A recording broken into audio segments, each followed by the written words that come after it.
Every war has a moment before it begins, a quiet, a stillness, the space between the decision and the consequence. In the summer of 2023, two decisions were made on opposite sides of the Atlantic. One in Ingolstadt, Germany, inside a glass and steel building where men in quiet suits manage a budget larger than most nations' military expenditures. One in Dearborn, Michigan, where the ghost of Henry Ford still haunts the parking lots and the engineers still argue about carburetors in a building that smells like ambition and motor oil. Neither company called the other. They didn't need to. They were already enemies. Before Audi was Audi, before the four rings meant anything to anyone outside of Bavaria, there were four companies: Audi, DKW, Hawk, Wanderer. In 1932, facing economic collapse in post-war Germany, they merged. The four rings became their symbol. One for each company. Four families, one house. From the beginning, Audi was not one thing. It was the product of necessity, of survival, repackaged as identity. For 40 years after that merger, Audi was a fine car company, competent, reliable. The kind of brand your accountant drove and your dentist aspired to. They were not exciting, they were not dangerous. And then Ferdinand Piëch arrived. Piëch was the grandson of Ferdinand Porsche, the man who designed the Volkswagen Beetle, and, separately, created the original Porsche sports car. Racing was not a career choice for Piëch. It was inherited obligation. When he joined Audi in the 1970s, he brought with him a belief system so total, so consuming, that it reshaped the company in his image. He believed that winning on a racetrack was the only honest marketing, that every trophy was worth 1,000 advertisements, that German engineering was not a claim. It was a fact that needed to be demonstrated, repeatedly, publicly, without mercy. In 1980, Audi entered the World Rally Championship with a car that should not have existed: the Quattro. It had four-wheel drive, not because rally regulations required it, because Piëch decided it was the correct answer to the problem of traction, and correct answers, in his world, were non-negotiable. The FIA tried to ban it, then changed their mind, then spent 3 years watching Audi win anyway. Hannu Mikkola, Michelle Mouton, who came within 2 race results of becoming the first woman to win a World Rally Championship. Walter Röhrl. These were not merely racing drivers, they were proof. Every win was a published result in the ongoing experiment Piëch was running. The hypothesis being that Audi's engineering was superior and the track record was the data. Then they went to Le Mans, and Le Mans changed everything. The 24 Hours of Le Mans is not a race in the conventional sense. It is an argument between engineering and entropy. The car that wins is not always the fastest. It is the one that keeps moving when everything else has stopped. It rewards preparation over inspiration. It rewards the team that anticipated failure over the team that assumed success. It was, in other words, the perfect race for Audi. 13 victories. The diesel engine in 2006, which every competitor called a stunt until it crossed the finish line first. The hybrid system in 2012, years before hybrid technology became the vocabulary of mainstream motoring. Audi did not adopt innovation. They deployed it strategically. At the moment it would hurt their rivals most. 13 victories over nearly 2 decades at the most grueling race in the world. And then Formula One called. In 2022, Audi confirmed what the paddock had been whispering for 2 years. They were coming to Formula One, not as an engine supplier, not as a sponsor, as a full constructor, with their name on the car, their engineers in the garage, and their philosophy running the entire operation. The question was not whether they could afford it. The question was whether Formula One was ready for what Audi brings when it decides something deserves to be won. Ford's relationship with motorsport was never subtle. It was a corporate weapon, deployed with the elegance of a sledgehammer, and it worked. In 1966, Ford sent 7 cars to Le Mans. They finished first, second, and third. Henry Ford II had spent $60 million, $60 million, 1966 dollars, to beat Ferrari, after Enzo Ferrari had personally humiliated him in a failed acquisition negotiation 2 years earlier. Ford didn't race at Le Mans to win. They raced to punish. That is the Ford Motorsport tradition. Not refinement, not patience. Purpose. Total, focused, almost personal purpose. If Ford decides you need to be beaten, the full industrial might of one of the largest corporations in human history pivots in your direction, and it does not stop until you are beaten. In 1967, they brought that energy to Formula One. The Cosworth DFV, designed by Keith Duckworth, funded by Ford, 3 litres, 8 cylinders, a stressed member of the chassis, meaning the engine itself was a structural component of the car, carrying loads rather than simply being bolted to a frame. This was not an incremental improvement, it was a philosophical leap. Jim Clark won on its debut, at Zandvoort, by a distance. Between 1967 and 1983, the Cosworth DFV won 155 Formula One races, 12 World Championships, drivers and constructors combined.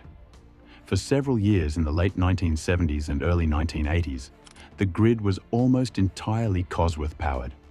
Lotus, Williams, Tyrrell, McLaren, Brabham, Ligier. Ford, through Cosworth, had not just competed in Formula One. They had become its infrastructure, and then they left. The return, in 2000, was less glorious.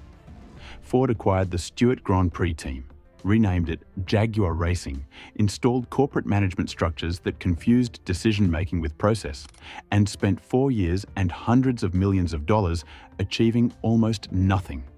They won 0 races, 0 championships, and in 2004, quietly, without ceremony, they sold the team to Red Bull, an energy drink company from Austria that nobody in the paddock took seriously, and departed Formula One for the second time.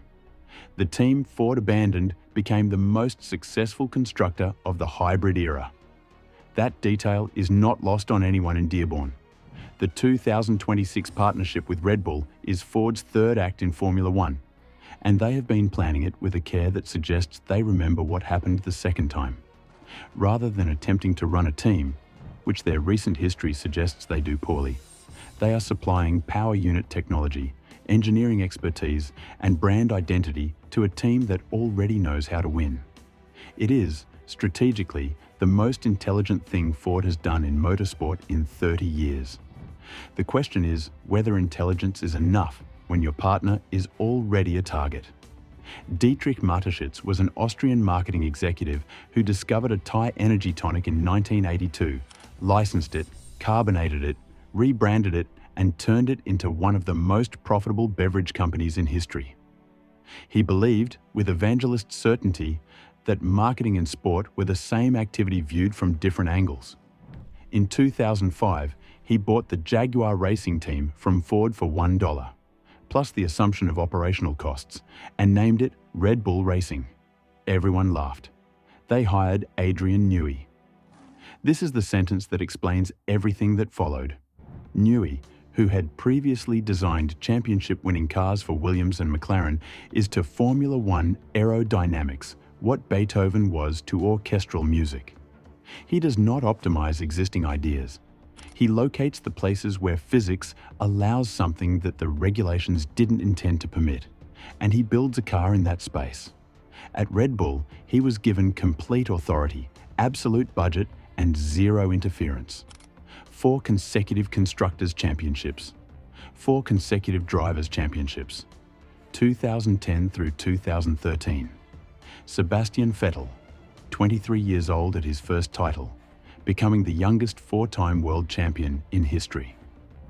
Formula One introduced new regulations in 2014 specifically designed to close the gap. The sport rewrote its rulebook to slow Red Bull down. It worked for about 6 years. Then came Verstappen, a Dutchman who drives a Formula One car the way most people drink coffee, with such casual necessity that you forget it requires any skill at all. Under his tenure, Red Bull did not merely return to dominance. They achieved a level of sustained superiority that made the sport's governing body quietly consider whether the rules needed to be changed again. This is the team Ford has partnered with. This is the dynasty Audi has decided to challenge. When you understand what Red Bull has been, you understand why Audi's entry into Formula One cannot be separated from their presence. They are not entering a neutral competition. They are entering a sport with an existing power structure. And that power structure now carries Ford's name on its engine. Formula One's commercial transformation is the context without which none of this makes financial sense. Under new ownership, which began in 2017, the sport's revenues more than doubled. The Las Vegas Grand Prix alone generated over $1 billion in economic impact for the city in its first year. Television audiences, once declining, stabilized and grew, driven by a demographic the sport had never previously captured. People in their 20s and 30s who discovered Formula One through a documentary series on a streaming platform.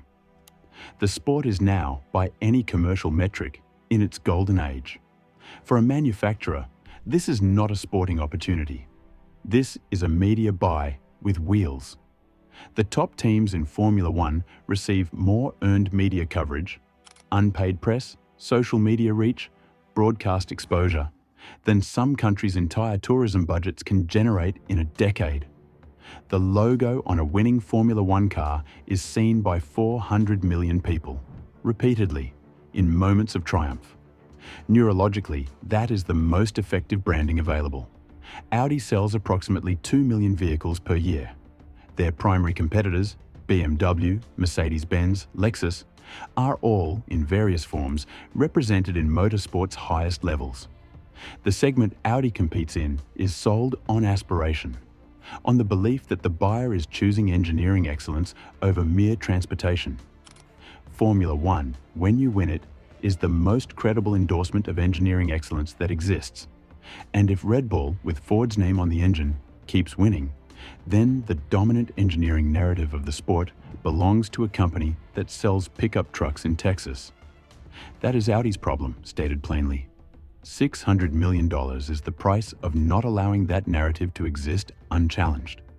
Remove the money, remove the history, remove the corporate strategy and the boardroom politics and the brand consultants and the hospitality suites. What remains is a question that predates motorsport, predates industry, predates capitalism itself. Which way of being right wins? The Red Bull Ford philosophy is insurgent. It has always been insurgent, even when it was dominant, because Red Bull's identity requires an establishment to rebel against. They hired the people that other teams' bureaucracies had frustrated. They gave designers authority that most organizations reserve for committees. They moved fast, iterated faster, and treated regulations as creative constraints rather than limitations. Their cars have never been the most beautiful. They have rarely been the most conventional.